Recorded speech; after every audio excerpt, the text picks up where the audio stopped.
Bilangan 11 ayat 18 sampai 23. Saya baca ya, Pak. Iya. Ayat 18. Tetapi kepada bangsa itu haruslah kau katakan, kuduskanlah dirimu untuk besok, maka kamu akan makan daging, sebab kamu telah menangis di hadapan Tuhan dengan berkata, siapakah yang akan memberi kami makan daging? Begitu baik keadaan kita di Mesir, bukan? Tuhan akan memberi kamu daging untuk dimakan. Bukan hanya 1 hari kamu akan memakannya, bukan 2 hari, bukan 5 hari, bukan 10 hari, bukan 20 hari, tetapi genap sebulan lamanya sampai keluar dari dalam hidungmu dan sampai kamu muak karena kamu telah menolak Tuhan yang ada di tengah-tengah kamu dan menangis di hadapannya dengan berkata, untuk apakah kita keluar dari Mesir? Tetapi kata Musa, bangsa yang ada bersama aku ini berjumlah 600.000 orang berjalan kaki, namun engkau berfirman, daging akan kuberikan kepada mereka dan genap sebulan lamanya mereka akan memakannya. Dapatkah sekian banyak kambing domba dan lembu sapi disembelih bagi mereka sehingga mereka mendapat cukup? Atau dapatkah ditangkap segala ikan di laut bagi mereka sehingga mereka mendapat cukup? Tetapi Tuhan menjawab Musa, masakan kuasa Tuhan akan kurang untuk melakukan itu. Sekarang engkau akan melihat apakah firman-Ku terjadi kepadamu atau tidak. Pertanyaan saya ini, Pastor. Musa itu udah benar-benar dekat sekali dengan Tuhan ya, Pak. Dan mengalami banyak sekali mukjizat yang dialami bersama jemaatnya Israel. Tapi di satu titik ini dia meragukan firman Tuhan ya, Pak. Apa karena memang setiap kejadian atau situasi mukjizat apapun bentuknya itu sesuatunya itu seperti masuk akal dan nyata ya, Pak. Tapi untuk yang satu ini Musa agak kurang yakin itu, Pak. Pertanyaannya itu aja, Pak. Maksudnya kurang yakinnya di mana? Itu kayak dia bilang nih kan di ayat 21 ini dia bilang, tetapi kata Musa, bangsa yang ada bersama aku ini berjumlah 600.000 orang berjalan kaki, namun engkau berfirman, daging akan kuberikan kepada mereka dan genap sebulan lamanya mereka akan memakannya. Dapatkah sekian banyak kambing domba dan lembu atau sapi disembelih bagi mereka sehingga mereka mendapat cukup? Iya. Itu bukan ragu namanya. Dia nggak ngerti caranya Tuhan. Paul suaranya kecil. Oh, sebentar. Ya, oke, lupa tak nyalain. Iya. Dia belum tahu caranya Tuhan. Jadi dia pikir di padang gurun itu, di padang belantara itu kan ada rumput, tapi kan rumputnya kan dikit-dikit, bukan padang rumput kan, tapi rumput ya semak-semak belukar begitu ya. Bagaimana caranya bisa tiba-tiba ada domba, kambing, domba, sapi segitu banyak untuk kasih makan 2 juta orang itu? Dia pikir kan kasih makan dengan kambing, domba, dan lembu sapi kan? Nggak taunya kan dikasih apa? Burung puyuh kan? Burung puyuh digiring. Nah, Musa nggak kepikir sampai situ kan? Gimana caranya Tuhan nggak mungkin segitu banyaknya. Nah, tapi kan caraku bukan caramu kata Tuhan. Nah kan kita juga suka begitu toh. Gimana mungkin Tuhan, kayak saya ya waktu disuruh full time. Tuhan, utang saya masih banyak Tuhan, malu Tuhan. Saya mau selesaikan dulu. Wah, saya nekat ya sambil setahun itu, sambil saya melayani itu, sambil saya setahun saya semua yang tak kerjaan itu bener-bener nggak ada yang begitu saya suruh orang bayar. Saya ini bisa bisa benerin komputer ya. Saya ini bisa jago benerin komputer, saya jago. Nah, begitu saya set ini komputer segala macam, kalau saya kasih gratis ke orang,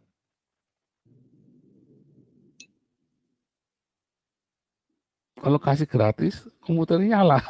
Begitu saya bayar, suruh orang bayar, mati komputernya. Lucu kan?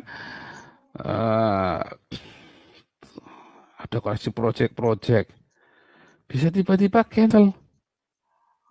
Begitu saya ngenalin ke orang, jadi semua. Nah, contohnya seperti itu ya. Dari situ saya belajar, ya. Jangan mengandalkan kekuatan kita, cara berpikir kita. Nah, itu tadi ya. Seumur hidup saya itu 90% hidup saya itu hidup karena keberuntungan. Walaupun saya ini apa namanya ya, talentful ya, apa juga saya bisa deh. Pokoknya saya belajar saya bisa. Lihat apa belajar, pokoknya saya bisa nanti. Tetapi semua berkat-berkat Tuhan yang Tuhan itu karena saya bukan karena saya talentfulnya itu ya, lucunya begitu. Tapi karena keberuntungan. Sebagian besar hidup saya karena beruntung. Nah, karena Tuhan yang sediakan. Bagaimana Tuhan? Ya nyatanya beres sih sekarang ini. Kalau enggak saya nggak mungkin tampil tiap hari di YouTube. Kayak orang edan apa. Orang bilang buron banyak utangnya. Nyatanya saya tiap hari ada di sini di YouTube. Ya kan? Ah, itu sama dengan Musa. Dia berpikirnya apa yang cara dia berpikir, matematikanya dia kan. Ini nggak mungkin Tuhan. Tapi kan Tuhan bilang caraku bukan caramu kan. Nggak tahu ya dikirinya burung puyuh kan. Kayak saya coba Anda saya utang ratusan juta ya waktu itu sama satu orang. Orangnya cuma datang bawa surat penghapusan hutang. Sudah Pak Paul melayani saja. Terus dikasih suratnya. Dihapus hutang saya waktu itu 475 juta kalau nggak salah. Sama orang ini ya. Datang. Saya pikir mau ajak ribut lagi itu kan. Karena sebelumnya kan sempat sempat gegeran saya sama pengacaranya dia. Oh, saya bilang lawan-lawan lah. Tapi waktu itu kan saya sudah bertobat, saya nggak mau lawan. Dalam hati begitu pengacara datang mati aku. Saya udah bilang, wah kamu berdoa deh. Aku bilang, iya kamu berdoa di dalam deh. Aku hadapin deh. Terus saya ngomong sama dia, baru ngomong sebentar. Terus bilang itu, enggak, Pak Paul jangan salah paham. Baru bulan lalu kita ribut gede sama orang ini, saya ribut gede gitu ya. Karena ini ya, pokoknya ada sesuatu lah. Karakter saya masih nggak baik waktu itu ya. Ditantang ya, saya langsung umup ya kan. Tapi kan terus saya ingat saya mau bertobat kan. Saya mau bertobat. Jadi saya bilang enggak, saya nggak mau lawan. Terus tiba-tiba ini orangnya datang sendirian lagi. Biasanya berdua bertiga kan takut sama saya. Nah, kali itu dia sendirian datang. Terus dia kasih surat. Loh, kenapa? Iya, katanya Pak Paul biar melayani saja. Sudah tahu Pak Paul bertobat katanya. Udah, dari mana coba? Wah, siapa yang mau ngapus utang segitu banyak, cuma dihapus begitu saja. Cuma dikasih kertas, tapi Pak Paul kudu tanda tangan ini ya. Karena ini buat audit, ya biasa kan, penghapusan utang kan harus karena buat audit. Karena itu perusahaan besar ya, kalau nggak salah sudah go public, kalau nggak salah ya, kalau nggak salah saya lupa itu. Perusahaan itu gede pokoknya. Dihapus saya loh, utangnya cuma dihapus begitu saja. Belum yang lain-lain ya, yang datang datang. Kau mau fokus melayani saja. Cuma begitu tahu, cuma digituin aja saya. Datang, iya nih saya sedang melayani sudah. Oh, ada lagi ya orang Islam datang. Pak, kalau saya nanti suatu ketika ini saya doang saya bayar. Tapi sekarang saya nyerah Pak, nggak bisa. Dia bilang, nah Pak Paul harusnya ngomong dari kemarin. Jadinya saya nggak berkewajiban datang. Karena Pak Paul ini saya tungguin. Semua, gimana caranya coba penghapusan hutang itu? Anda pikir tanpa harus ribut, tanpa harus perang lewat sidang apa segala macam. Yang puluhan miliar itu. Caranya begitu. Dengan cara Tuhan yang kita nggak ngerti. Busuk ketika saya merendah, waktu saya nantang-nantang itu orang makin kenceng, makin menjerit. Walaupun saya lepas semua, tapi menjerit, makin dijiret saya. Begitu saya ngomong, saya minta maaf. Saya datangi satu-satu ya. Dan ada juga yang pernah saya kaprok ya, yang saya hajar itu ya. Saya datangi satu-satu. Ada yang juga yang sampai hancur-hancuran hidupnya ya. Karena dia kirim orang ya saya lawan misalnya kan itu. Tapi akhirnya semua dibereskan. Nah begitu caranya. Ya. Dan kemudian habis saya melayani full, saya serahkan sama Tuhan. Ternyata itu tadi ya. Caranya ajaib ya sejak 2014 itu. Sampai 2018 sebelum saya berangkat. 4 tahun itu Tuhan pulihkan hidup saya. Coba dari saya kemari besok mau makan apa saya nggak tahu. Saya nanya sama Tuhan, saya protes. Nggak bisa Tuhan, nggak mungkin. Mau kayak Pak saya nggak mau minta-minta uang terus buat bayar utang. Nggak mau, terus saya minta-minta persembahan. Kayak pendeta-pendeta itu kan. Minta persembahan terus buat ngumpulin kekayaan. Nggak mau Tuhan. Saya berpikirnya kayak Musa tadi, nggak mungkin Tuhan. Nah, ini sekalian supaya Anda belajar ya, jangan andalkan kekuatan sendiri.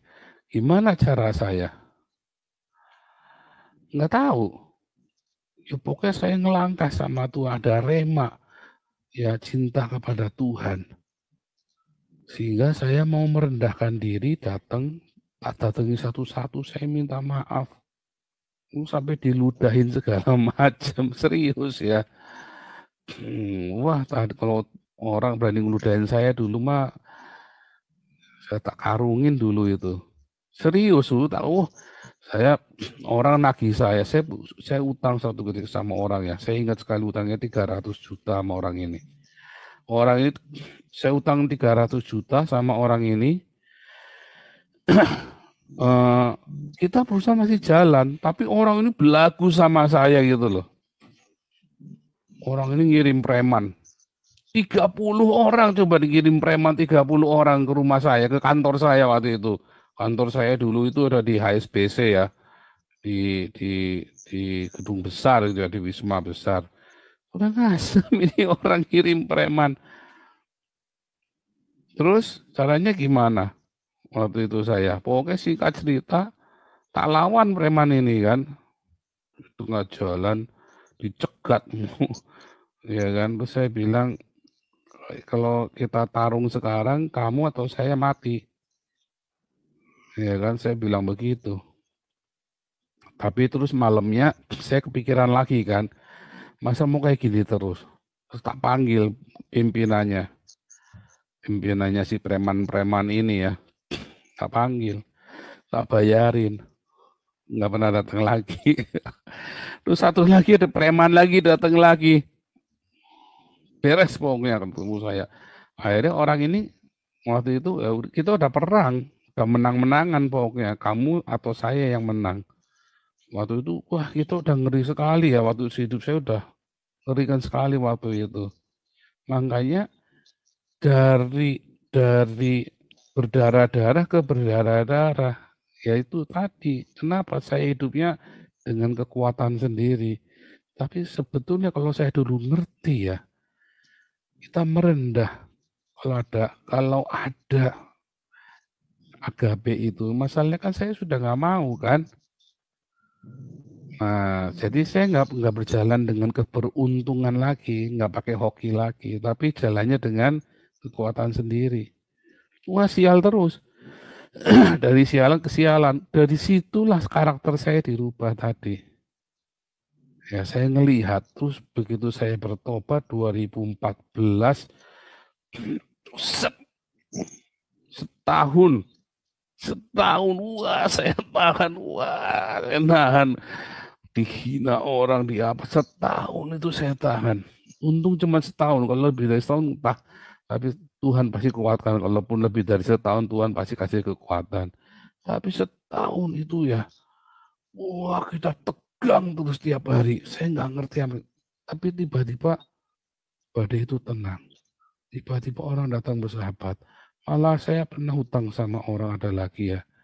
Orang itu datang ke rumah saya bawa babi ini, bawa baikut. Terus tadi yang saya hutang itu, suatu ketika Imlek dia manggil saya. Kamu gimana? Iya masih begini Pak, kerja kita melayani cuman begini. Ini Imlek, ini angpau buat anak-anakmu. Ya gitu loh Pak. Jadi kita nggak ngerti, bahkan dengan musuh-musuh pun akhirnya diperdamaikan saya. Dengan musuh-musuh itu diperdamaikan. Dan saya dikenalkan, akhirnya nggak ketemu sama yang serigala-serigala lagi. Saya ketemunya dengan orang-orang yang baik. Yang bahkan saya dikasih handphone ya.